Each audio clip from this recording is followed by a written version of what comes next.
Somo la hesabu linaendelea. Hawa ni wanafunzi wa chekechea katika shule ya Natirira kwenye kata ya Koloa. Watoto hawa hutembea zaidi ya kilomita 6 kila siku kufika hapa. Wanafunzi wachanga husoma kwa usumbufu mkubwa kwenye sakafu chafu.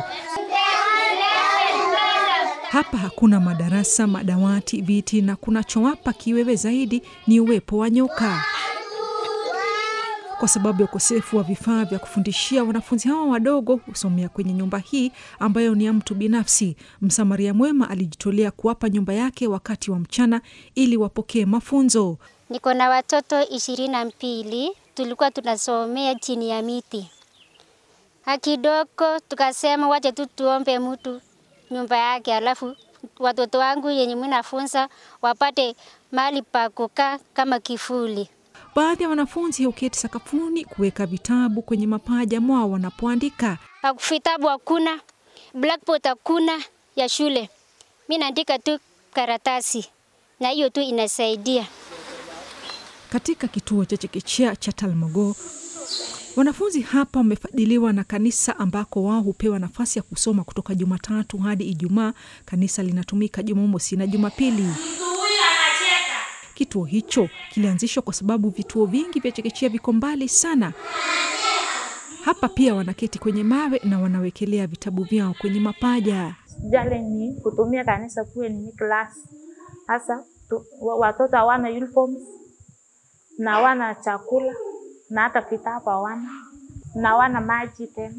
Juu wanaandikia chini ni kama hata vitabu inakuwa chafu, juu wanakianga wanaweka chini. Licha ya vikwazo vingi vinavyowakabili, inashangaza jinsi watoto hao usafiri umbali wa kilomita 5 kila siku na kurejea nyumbani bila chakula cha mchana. Niko na wanafunzi 74 na saa wengine hawako. Wakati wa soko hawakuji shule. Wakinini soko ikiisha watoto wanakuja kwa wingi. Na wengine hawana vitabu wanakuja bure, na nafunza wenye nafunza wote, lakini wenye wako na vitabu wanaandika. Na katika eneo bunge la Ganze, kaunti ya Kilifi, watoto wanajishughulisha na mazingira ya kutisha ambayo wanajivunia kuyaita shule. Baada ya kusafiri mwendo mrefu, wanafunzi wa shule ya msingi ya Muriachakwe wanapitia changamoto sio haba shuleni. Shule iko katika hali mbaya. Ingawa kituo cha chekechea kinatumika, kiko katika hali ya kusikitisha. Hali ya sasa ya darasa la chekechea ni hatari kwa watoto zaidi ya 60 wanaotumia kituo hicho.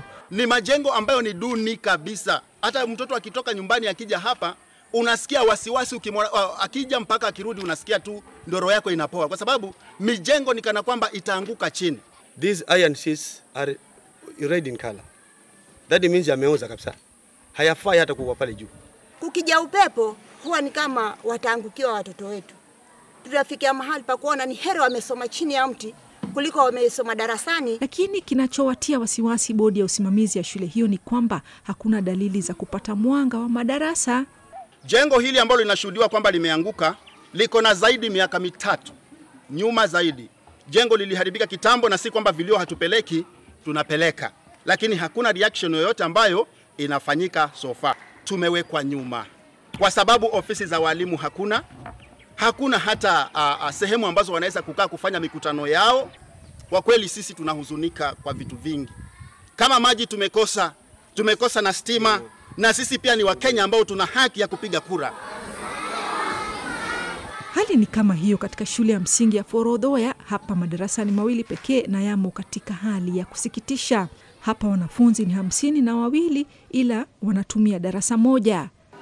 Yaani wanasomea chini, mavumbi, watoto huwa mara nyingi ni wagonjwa saa zote. Mwalimu hana vitabu vya kufundishia wale watoto. Vitabu vyenye tunatumia kule havitoshi. Mwalimu ni mmoja. Tunaomba kama inawezekana tuletwe mwalimu mwingine. Serikali ya kaunti iliagiza ujenzi wa madarasa ya kisasa miaka 2 iliyopita. Hata hivyo mradi huo ulikwama baada ya wakandarasi kutelekeza eneo hilo. Tunahitaji hii nyumba iwe kwa haraka ili wale watoto kule wagawanyike. Na huu mradi ukikamilika itasaidia watoto kama wa vijiji 6 ama 7 vyenye vinakamilisha sublocation. Shule ya msingi ya Bogomachoku iliyoko Sokoke imo katika hali mbovu. inahitaji uboreshaji mkubwa. Wanafunzi hao wanajifunza katika mazingira magumu. Kituo cha chekechea kina idadi ya wanafunzi 75. Madarasa ya kitambo zingine hata hazijakamilika, zingine zimebomoka. Watoto wanasomea tu hapo kwenye madarasa ambayo hayana mpango wowote. Watoto inaponyesha, hatujui majengo yatavoromoka kabisa waangukiwe ama itakuwaje. Kama ni chini ya mti inaponyesha, watoto watasoma vipi? Kulingana na kaunti ya Kilifi, zaidi ya vituo 100 vya chekechea vimetelekezwa au kuachwa bila kazi baada ya kukamilika. Hali ya elimu hapa Sokoka haiko shwari. Tumeanzisha madarasa mawili pale Mgumoni, contractor amekimbia site. Tumeanzisha madarasa mawili pale Kahingoni, contractor amekimbia site. Kuna project imestall Forodoyo, hatujapata contractor paka saa hii. Tunafaa wanasokoke wanafaa kujua sababu ni nini na hizi project zitaisha lini. Jukumu langu ni kuhakikisha kwamba serikali yenyewe inajua kwamba lipo tatizo, na kama waziri alienda kama picha mheshimiwa gavana ako nazo, basi mimi naona kama ni utepetevu, itakuwa sasa wao waeleze watu wa Sokoke, kwa sababu mimi nishafanya jukumu langu. Unajua, wakati mwingine tunaweza kulaumiwa, lakini tuhakikisha kwamba tunaangalia historia pia, because what would have happened is when devolution started, we would have checked how many ECD centers are in the primary schools. We start by having those classes repaired first. But you see, sisi tukasema tujenge shule mpya huku, hiyo ndio imeleta shida. Zile stalled projects zote zinahitaji 156 million. Tumehakikisha kwamba pesa zake tumeziweka ili tumalizane nazo. Ripoti ya kamati ya seneti ya elimu iligundua kwa baadhi ya wanafunzi wa chekechea wanajifunza katika madarasa yaliyo na msongamano mkubwa na ni ya mabati. Vilevile ripoti hiyo iligundua kuwa vituo vingi vinakosa vifaa vya msingi kama vyoo, maji na nafasi kwa walimu na wanafunzi. I served as the chair of the education committee of the Standing Committee on Education in the Senate for the last about two years. But I've been removed from that committee, which I take with pride. I walk with my head high. But regarding ECD centers, you know, this is the section of education that is devolved, and that is basically what counties are supposed to deal with. The other thing is about the dilapidated structures and school feeding programs, which is what the counties should do.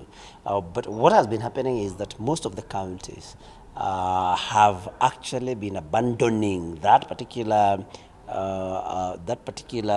area, which is devolved, and invested more on bursaries in secondary schools and universities, which has been not very good. But they are spending hundreds of millions in bursaries while neglecting ECD institutions and VTCs. So the counties should just strike some balance, not to completely abandon their devolved function to go and chase political mileage through bursaries. The physical infrastructure that Senate committee was speaking about, and they were saying that the children are learning under the shade.